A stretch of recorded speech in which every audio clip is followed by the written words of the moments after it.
मेरा पैंचर।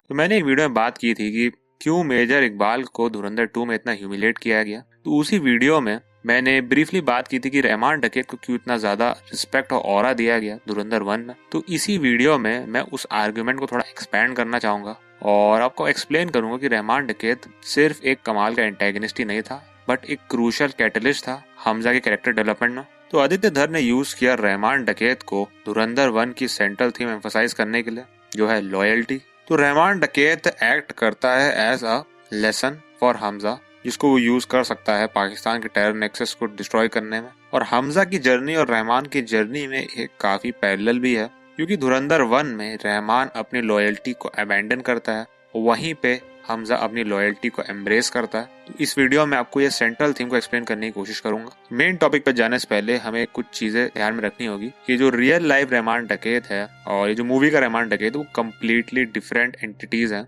उनमें बहुत ही कम सिमिलरिटीज हैं और मुझे केवल 2 ही एक्यूरेट पैरेलल्स मिले दोनों के कैरेक्टर में, जो कि था कि दोनों को ही बलोच कम्युनिटी बहुत रिस्पेक्ट करती थी और दोनों को ही 9 अगस्त 2009 को एसपी असलम ने मार दिया था। और बियॉन्ड दैट जो सिनेमैटिक कैरेक्टर है वो कम्प्लीटली डिफरेंट है, चाहे उसकी पर्सनल लाइफ ले लो चाहे उसका पर्सोना ले लो। So you shouldn't mix them. तो रहमान का डाउनफॉल अंडरस्टैंड करने से पहले हमें उसके पीक को अंडरस्टैंड करना होगा। तो लियारी में रहमान एक लार्जर देन लाइफ फिगर है। उसको उसकी फैमिली बहुत प्यार करती है, उसकी गैंग उसको जी जान लगा के प्रोटेक्ट करती है और जो पूरी की पूरी बलोच कम्युनिटी है उसको बहुत ही रिस्पेक्ट करती है। वो उसकी इतनी रिस्पेक्ट करते हैं कि उसको शेर बलोच का टाइटल भी दिया हुआ है। तो रहमान डकैत को बहुत ही रॉबिन हुड टाइप गैंगस्टर दिखाया गया है। तो वो काफी उदार है लियारी के आम लोगों की तरफ, उनके लिए स्कूल बिल्ड करता है, हॉस्पिटल बिल्ड करता है। वो कई ट्राइबल बलोच किड्स की मेडिकल एजुकेशन को भी स्पॉन्सर करता है। तो जो रहमान की साइकोलॉजी है वो उसके सन नईम की डेथ के बाद रिवील होती है, जिसको मारा था रेबल गैंगस्टर बाबू डकैत। तो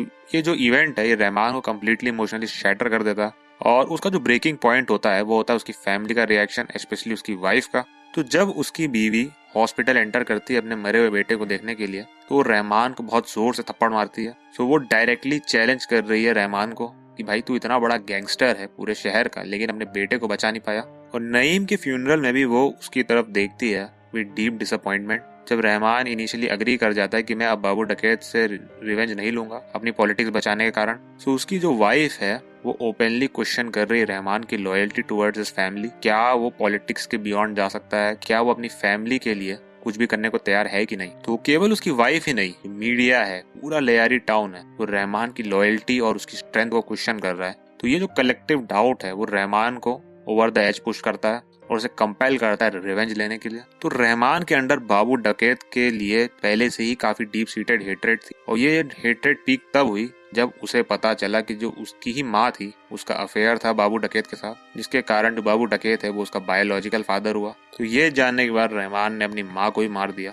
सो loyalty is everything for Rahman. अगर आप उसको बिट्रे करोगे तो वो अपने परिवार वालों को ही मारने को तैयार है। इसीलिए जो रहमान का खुद का सर्कल है वो बहुत ही ट्रस्टेड लोगों से भरा हुआ है, जैसे कि डोंगा या सीआई, जो कि सालों से उसके साथ काम कर रहे हैं। और इस एग्जैक्ट सर्कल में हमजा इन्फिल्ट्रेट करता है after saving Rahman life from SP Aslam. तो रहमान का डाउनफॉल भी उसके खुद के उसूलों को अबेंडन करने से आता है। तो जो लॉयल्टी के प्रिंसिपल्स थे जो वायलेंटली एनफोर्स करता तो उसने उसे खुद छोड़ दिया थोड़े से पॉलिटिकल माइलेज के लिए। तो रहमान यहाँ पे अल्टीमेट बिट्रेयल करता है अपनी ही बलोच कम्युनिटी से। वो पॉलिटिकल पावर के लिए पार्टनरशिप करता है आईएसआई के लिए, जो कि एक ऐसी ऑर्गेनाइजेशन है जो रूथलेसली टॉर्चर करती है बलोच कम्युनिटी को, और वो बलोच लोगों के हथियार ही आईएसआई को दे रहा है। So this is complete destruction of his own principles. तो हमजा रहमान को समझाने का प्रयास करता है by pointing out all the atrocities committed by ISI, लेकिन रहमान की जो ईगो है उसने उसे अंधा बना दिया। तो रहमान ने अपनी बलोच कम्युनिटी को बिट्रे किया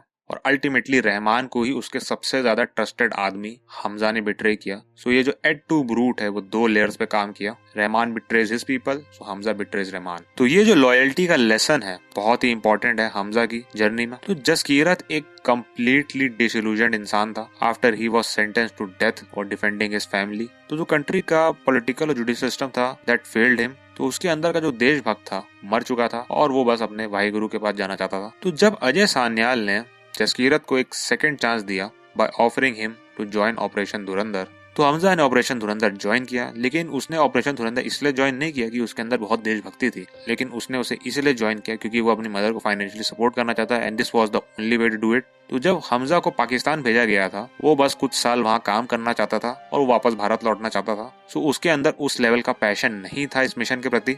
लेकिन जो रहमान डकैत का डाउनफॉल था, उसने जो हमजा के अंदर जो अंडरस्टैंडिंग थी लॉयल्टी की, उसको कम्प्लीटली चेंज कर दिया। तो हमजा कई साल तक रहमान के साथ रहा और वो जेन्युइनली काफी लॉयल था रहमान की तरफ। लेकिन जब उसने रहमान की हिपोक्रेसी को देखा by his betrayal of the Baloch community, और उसने ये भी देखा कि वो कैसे सेलिब्रेट कर रहा था 26/11 अटैक्स को, इसके कारण हमजा के अंदर एक अवेकनिंग हुई। तो जो रहमान की हिपोक्रेसी है, उसने कम्प्लीटली रिस्टोर कर दिया हमजा की लॉयल्टी को towards his mission and towards his nation. तो उसकी जो बदले की ज्वाला थी, उसको फिर से ईंधन मिला और उसका जो रिजॉल्व था टेरर नेक्सस को खत्म करने का, वो और बढ़ा। तो रहमान के मरने के बाद वाला जो सीन है, उसका भी काफी ज्यादा इम्पोर्टेंस है। तो जब रहमान की मौत हो जाती है हॉस्पिटल में, तो हमजा को रहमान का भूत दिखता है, जैसे ब्रूटस को दिखा था सीजर का। तो आदित्य धर ने यहाँ पे थोड़ा सा डिफरेंस दिया है। तो बैकग्राउंड में अस्तो मा सदगमय का चैंट्स हो रहे होते हैं। तो बेसिकली जो हमजा है, वो ईश्वर से प्रार्थना कर रहा है कि उसको जो रहमान की डार्कनेस है उससे दूर जाना है, उसको अपने जो मिशन है उसको कंप्लीट करना है और उसको रहमान की तरह डिसलॉयल और करप्ट नहीं बनना है। क्योंकि रहमान ने बिट्रे किया अपनी ही कम्युनिटी को जिसने उसे इतनी रिस्पेक्ट दी थी और उसने इतना हीनस क्राइम किया टेररिज्म का। तो हमजा को उसकी शैडो से कम्प्लीटली बाहर निकलना है, उसकी डार्कनेस से कम्प्लीटली बाहर निकलना है। तो ये जो हमजा और रहमान डकैत का कैरेक्टर आर्क है, ये परफेक्टली एक्सप्लेन करता है tonal shift between the two stories. तो धुरंधर 1 है, वो बेसिकली रीइग्निशन है जसकीरत के पैट्रियोटिज्म और लॉयल्टी का, जो कि रीइग्नाइट किया रहमान ने। और धुरंधर 2 एक एक्सप्लोसिव रिजल्ट था बिकॉज ऑफ दैट रीइग्निशन। और आई थिंक जो यही एक रीजन था आदित्य धर का रहमान डकैत को इतना ज्यादा नैरेटिव इंपॉर्टेंस देने का। सो आज की वीडियो में इतना ही था। अगर आपको वीडियो पसंद आया तो वीडियो को लाइक करें, शेयर करें, चैनल सब्सक्राइब करें और कमेंट सेक्शन में अपने ओपिनियन जरूर दें। मैं मिलता हूँ आपसे अगले वीडियो में। Thanks for watching.